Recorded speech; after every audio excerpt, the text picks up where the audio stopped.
Good afternoon, everybody. Peete and Peete here. I need some help from you guys today.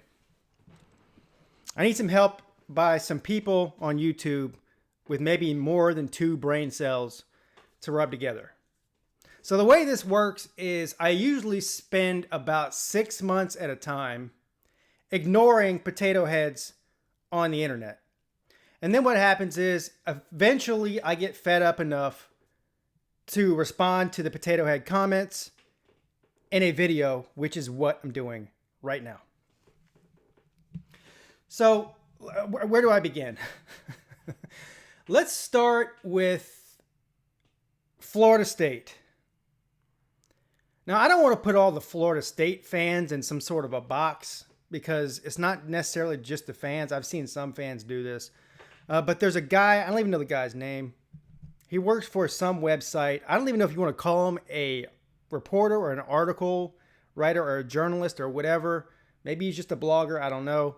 I think the name of that website is called Chop On or something. I probably shouldn't even be promoting that garbage ass website, but I just did.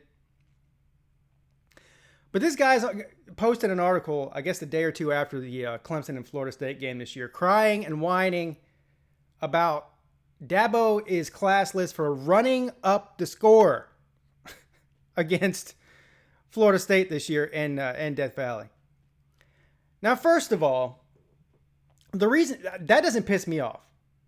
I mean, obviously, first of all, the score wasn't run up. It was 45-14. Our starters were taken out at a halftime. Trevor Lawrence didn't play the second half.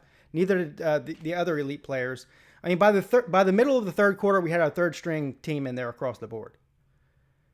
And we still beat them 45-14. But never mind the fact that last year in Tallahassee, we were up I don't know what the score was. I didn't write it down. It was like 59-3 or something at the end of the third quarter. That's running up the score. And by the way, we had our second, third string in that game as well. But here's the problem I have with this. It's not the fact that this guy's crying about getting beat so badly. It's the fact that maybe we wouldn't have to run the score up on you if you were better. People like Florida State or teams like Florida State are the exact reason that everybody makes fun of Clemson's strength of schedule. Because you suck. So do your job and get better so it doesn't make our league look so bad. Instead of crying about running up the score. Never mind the fact that when Jimbo Fisher was there, and even Bowden, which I think Bowden was a stand-up guy. I don't have a problem with Bobby Bowden at all. I think he was a great coach, great man. But both those guys used to run up the score on Clemson all the time. So miss me with that. And get better. Stop embarrassing our league. Keeping with the scheduling theme, this is something I always ignore because it does not matter. Everybody pretends as if they have a hard schedule, when there's probably 4 or 5 teams in America that can say that they really have a real gauntlet of a schedule. Period. Outside of that, everybody's got bad teams on their schedule, and it's not something that anybody can control. All you do is go out there and win, and then beat the teams that matter when it matters, which is what Clemson's been doing for a while now. Also, Clemson, back in 2015 and 16, I know in 16 in particular, when we won our first national title since 1981, we had the number 1 strength of schedule in the country. Fast forward a few years, Florida State sucks, South Carolina sucks still, like they always do, and now everybody's making fun of the schedule. Louisville fell off the map. There's another one that we play every year. But Ohio State fans, these guys, this is what happens. Whenever you've been getting embarrassed, losing to non-ranked teams, in embarrassing fashion several years in a row, getting left out of the playoffs, and they look around and go, why do we only got 1 loss? We won the Big Ten. Why are we getting left out of the playoffs? Because you're losing by 30 points to Iowa and Purdue. That's why. And then you want to talk about Clemson's schedule? These Ohio State fans have come out the woodwork this year. Hey, congratulations on being 6-0 so far in 2019. Congratulations. Guess who's not 6-0? Clemson's not 6-0. They're 21-0 going back to last year. Going back to 2017. Oh, last year doesn't matter. I know last year doesn't matter. Whenever you get spanked and embarrassed in front of everybody on the road by Purdue, that's when last year doesn't matter. But when you haven't lost a game since 2017 and you're halfway through 2019 last year does matter. This is what Ohio State fans, this is what you need to focus on. Instead of focusing on Clemson's schedule, which means nothing to what you have to do, focus on winning out your schedule and beating the teams that you should beat. Don't go and lose to a bad team this year, and then maybe, just maybe, you'll have your chance to redeem yourself against Clemson. Because here's the bottom line. Buckeye fans, Clemson is your daddy. We own you. I don't care how many Heisman winners you have.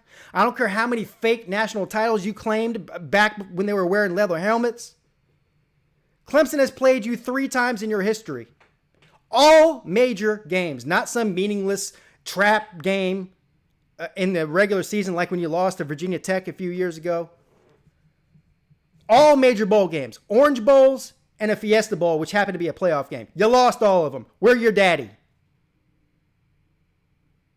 I don't care if we play Wofford 18 times in a row. We're still your daddy until further notice. Which reminds me, I made a video, I guess maybe like a year and a half ago. So tomorrow I'll be making a video, special video for all the subscribers. Tomorrow is exactly 2 years since I uploaded my very first video on YouTube. So I'll do a special video thanking everybody for that and all that. So keep an eye out for that. But like early on YouTube, I did a video. Maybe I was on YouTube for like 6 months. And it was labeled Clemson and Alabama run college football. Nothing's changed since then. Clemson and Alabama still run college football until somebody knocks them off the pedestal. That's just the way. That's just all there is to it. So you can yap and run your mouth all you want. But Clemson and Alabama aren't out there losing by 3 touchdowns to bad teams every year. Let's look at Ohio State's schedule, shall we? Because they'd like to talk about how hard their schedule is and how great the Big Ten is this year. Which, by the way, I will give the Big Ten credit. At the top, they're very strong. But let's look at Ohio State's tough schedule this year, since they like to talk about Clemson's schedule every day and all day on the internet and on this channel in my comments section. They started out with a juggernaut called Florida Atlantic University. Then they played Cincinnati. Well, Cincinnati's a good team. They're even ranked, I think. They beat UCF, so did Pitt. They're not in the Power 5. Don't use them as a great win. Good win, not great. Then they played Indiana. I didn't even know Indiana had a football team until I made this list. Then they played Miami of Ohio.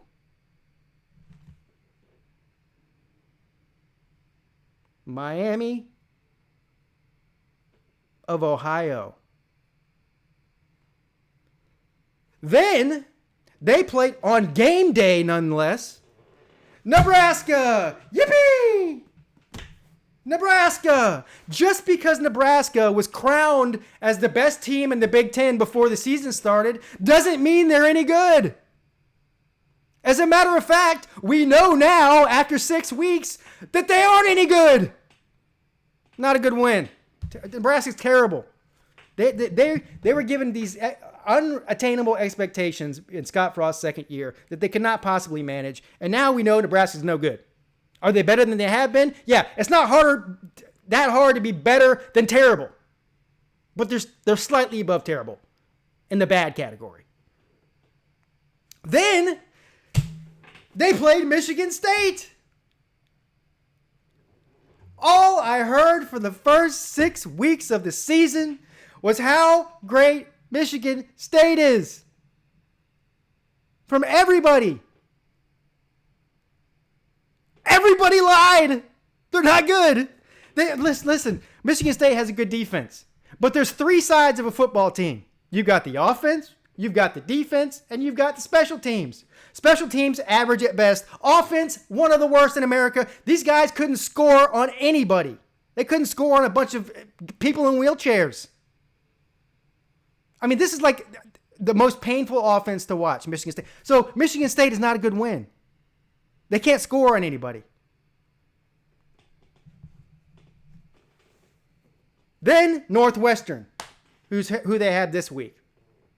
One of the most underwhelming bad teams in America. Period. Northwestern's not good. So that's 1, 2, 3, 4, 5, 6, 7. Even once they blow Northwestern out this week, like they probably should. 7 straight weeks of average to below average bad teams. That's what's on your schedule over the first half of the season.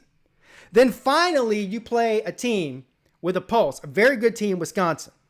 I'll give you credit for that. But last year, Wisconsin was no good, right? So, I mean, if this game was last year, would that make your strength of schedule tougher? All right, but I think Ohio State would beat Wisconsin. But, okay, good team there. Then you play Rutgers, another yippee, the worst team in America. Collectively over the past half of a century, probably. Definitely now. Although you got teams like Vanderbilt and Tennessee and some other teams like giving them a run for their money for the worst one, Oregon State, the usual suspects. But Rutgers is a very bad team. Then you play another really good team, Penn State. So now, after 11 games, you've had 2 teams that have a pulse. Wisconsin and Penn State. Then you end the season with Michigan, the most overrated football program in the past 70 years, who at this time when you play them will probably have 3 or 4 losses and be unranked. So how good of a win is that? So what we have here is 2 good teams you play this year. As far as Clemson goes, we scheduled Texas A&M, played home and home with them. They suck. Sorry, not Clemson's fault. We have South Carolina on our schedule every year. Sorry that they suck worse than usual. Don't care what they did last week against Georgia. Florida State, another team, top 5 perennial program for 30 years, falls off the map. Clemson's fault? No. That leads me to South Carolina fans. These got to be the dumbest group of individuals on planet Earth. All they do is brag about being in the SEC, never won the SEC. All they do is dog Clemson for having a weak schedule.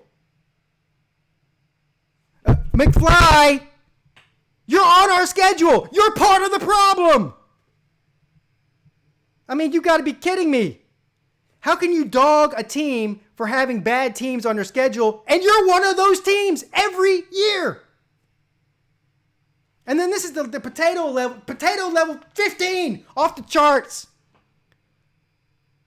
Now, some of these guys, not all of them, because they're all pretty dumb, but there's dumber ones than even dumb, that actually think that now, just because they beat Georgia in double overtime last week, caught Georgia slipping, that now they're going to go on, they're going to beat Florida this week, right? They're going to beat Clemson now.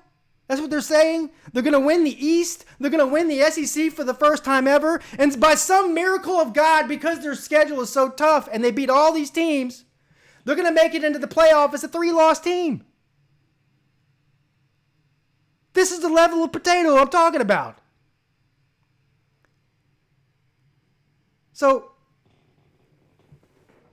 I guess that's it.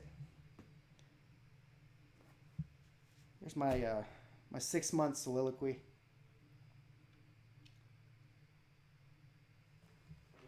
So I'll go on for the next 6 months or so, ignoring potato comments like I normally do.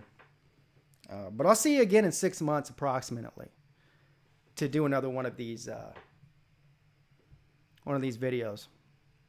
All right, guys. Thanks. Go check out howardsrock.net. Check out betnow.eu. Click the link in the description. Use the promo code Peete, P-E-E-T-E in all caps. Make sure you use the link, though, if you want it to work. And that's it. I'll see you guys soon. I'll see you tomorrow.